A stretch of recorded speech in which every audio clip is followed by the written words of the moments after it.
Député de Laurentienne-Labelle. Merci, Monsieur le Président.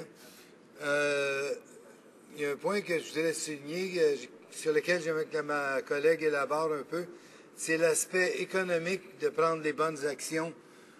Moi, j'ai un exemple dans ma région d'un propriétaire d'un commerce sur un chemin forestier, ça s'appelle la Patate du Gouin.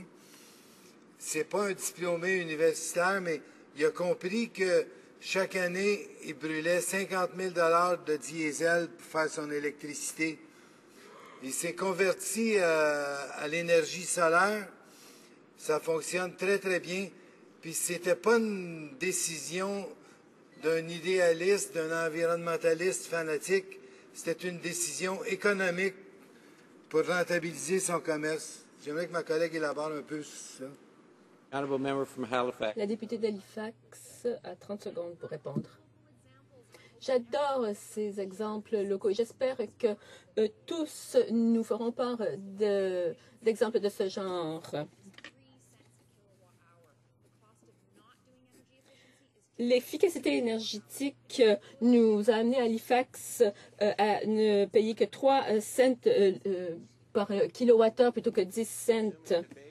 Reprise du débat. Député de Laurentienne-Labelle. Merci, Monsieur le Président.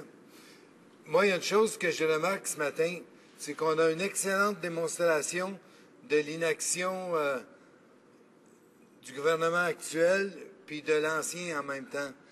Ça me rappelle étrangement la question de tous les problèmes dont les communautés autochtones souffrent à travers tout le Canada. Si on se fie à la rhétorique des deux côtés, ils ont fait des choses extraordinaires, ils ont pris des décisions merveilleuses, mais la réalité, c'est que les Autochtones ne vivent pas dans des beaux bungalows avec l'eau courante, puis leurs enfants n'ont pas des belles écoles. Ça va être la même chose quand les conséquences du réchauffement vont arriver, ils vont s'en apercevoir quand il n'y aura plus d'eau dans les rivières. Honorable député des Chambly-Bourdois.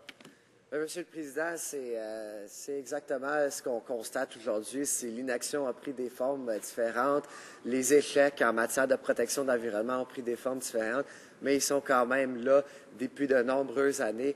Et je me permets de dire, surtout en tant que jeune député, mais c'est aussi les moins jeunes, je le regarde chez nous, les gens qui sont le plus préoccupés par cette question et l'inaction, c'est souvent les aînés, par exemple, qui parlent de leurs petits-enfants et de leurs enfants par la suite. Alors, c'est exactement cette espèce d'effet domino et c'est pas un nouveau problème. Alors, de prétendre que c'est nouveau depuis 2006, ça serait une malhonnêteté intellectuelle, selon moi, parce que c'est loin, loin, loin d'être nouveau, le problème du changement climatique. C'est quelque chose qui est perdu depuis longtemps et c'est ça qu'on dénonce aujourd'hui, mais c'est ce qu'on espère régler avec cette motion, mais surtout avec l'action qu'on pourra poser en 2015 avec un gouvernement NPD. Merci, Monsieur le Président. Merci, Monsieur le Président. Moi, j'ai juste une toute petite question, ça ne sera pas long. Je me demande comment ma collègue peut arriver au même diagnostic que nous, puis être prête à réfuter complètement le dossier médical du patient. The honourable member for Vancouver Quadra. La députée de Vancouver-Quadra. Monsieur le Président, est-ce que le membre peut répéter la dernière phrase de son question, s'il vous plaît? Le député. Je me demandais comment ma collègue pouvait arriver au même diagnostic tout en réfutant complètement le dossier médical du patient.